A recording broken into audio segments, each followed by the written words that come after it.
Linares. Bueno, vamos a hacer una entrevista al profesor Giancarlo Linares, licenciado en Ciencias Sociales de la Universidad Marcelino de Champañat, sobre el tema los militarismos en el Perú. Bueno, profesor, para comenzar, le haré la primera pregunta. ¿Cómo se ha desarrollado la tradición militarista en el Perú? Buenos días, Harry, gracias por la entrevista. Para hablar de la tradición militarista en el Perú tenemos que remontarnos al inicio de nuestra república.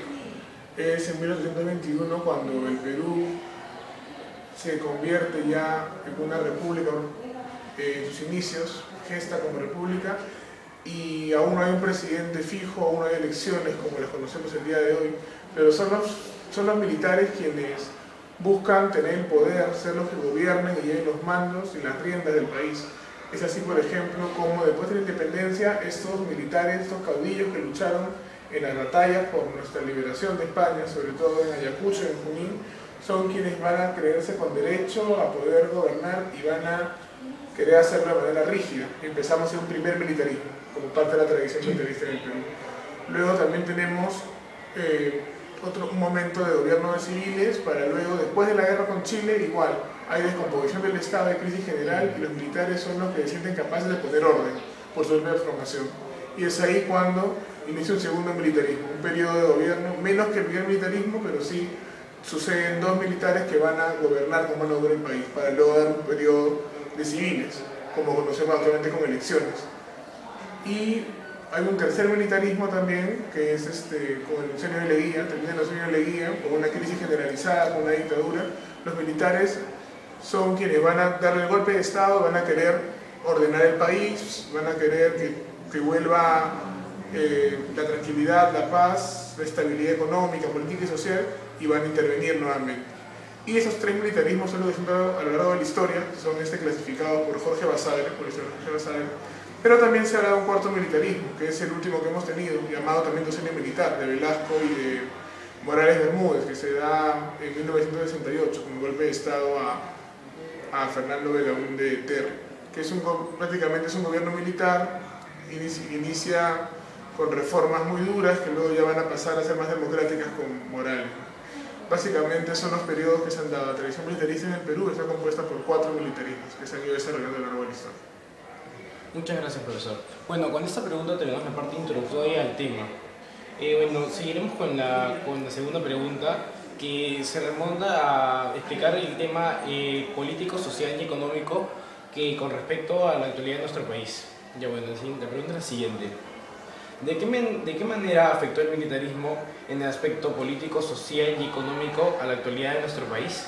Bien, el militarismo como un fenómeno político, social y económico ha afectado en estos campos a nuestro país y trae rezagos a la actualidad. En el aspecto político podemos ver cómo los militares de alguna manera han demostrado que pueden gobernar con un estilo propio, un estilo muy particular, y actualmente ¿cuál puede ser nuestro enlace? Podemos ver que tenemos militares que se retiran de esa actividad y buscan ya gobernar, pero ya de una manera, digamos, no por golpe de Estado, sino de una manera democrática, como el caso de Alto Mala. Se retira, es un militar retirado, postula y llega a gobernar. De alguna manera los militares se pueden sentir motivados a ejercer cargos públicos, dado la experiencia que se ha visto a lo largo de la historia. A nivel económico, muchas reformas económicas de los militares traen consecuencias hasta la actualidad. Podemos ver el caso de la reforma agraria, que hasta hoy trae consecuencias en nuestro país. A nivel social, un poco es el miedo de la población, el temor. A veces la imagen del militar es una imagen rígida, una imagen dura, que genera a veces en la población temor, genera ciertas sensaciones que hacen que la gente pueda confiar o no confiar en ellos. Y bueno, básicamente son las repercusiones que vemos en la actualidad. Perú actualmente vive diferentes regímenes democráticos y ya en estos últimos años no se ha dado golpe de Estado, pero sí es lo que podemos decir. Bueno, en el aspecto económico, profesor, por favor, ¿nos podría dar su opinión? Bien, en el aspecto económico podemos ver cómo los militares al ingresar al gobierno encuentran siempre una crisis económica y buscan cómo afrontarla. Si bien es cierto, no tienen experiencia, digamos, de grandes economos para poder revertir la situación, pero sí se reúnen con gente que va de alguna manera a influenciarlos, gente que va a conocer el tema y los va a motivar a tomar unas decisiones.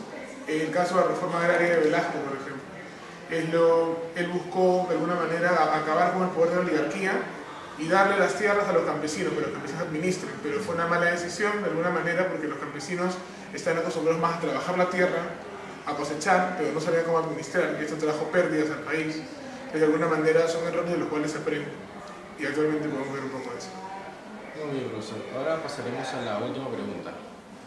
¿Siempre los militarismos tuvieron las mismas causas? Harry, es una pregunta muy interesante. Bueno, el militarismo siempre aparece cuando el Estado está en descomposición. Hay descomposición del Estado, hay crisis política, económica, social. El que está al mando del gobierno, el presidente, no puede gobernar tranquilamente, tiene problemas, hay una gran crisis, no puede con esa crisis, y en ese momento el militar es la figura que va a ingresar al gobierno a poner orden, porque así se ha formado, con un orden estricto, vertical, un orden autoritario. Sin embargo, no siempre son las mismas causas. En el Perú, el militarismo se ha dado a veces después de una victoria como después de una derrota. Por ejemplo, el primer militarismo, que se da después de la independencia, fue después de una victoria nuestra. Ganamos la independencia, ganamos nuestra libertad, pero igual tuvimos un militarismo, un periodo de gobierno militar, que fue un tránsito a la democracia. Por otro lado, también hemos tenido militarismo después de derrotas, como el caso de la guerra con Chile. El segundo militarismo se da después de una derrota. Entonces, los militarismos, digamos, aparecen siempre con descomposición del Estado, pero son con diversas causas, como pueden parar. Bueno, muchas gracias, profesor. Se concluyó nuestra entrevista. Gracias Hasta a otra todos. oportunidad.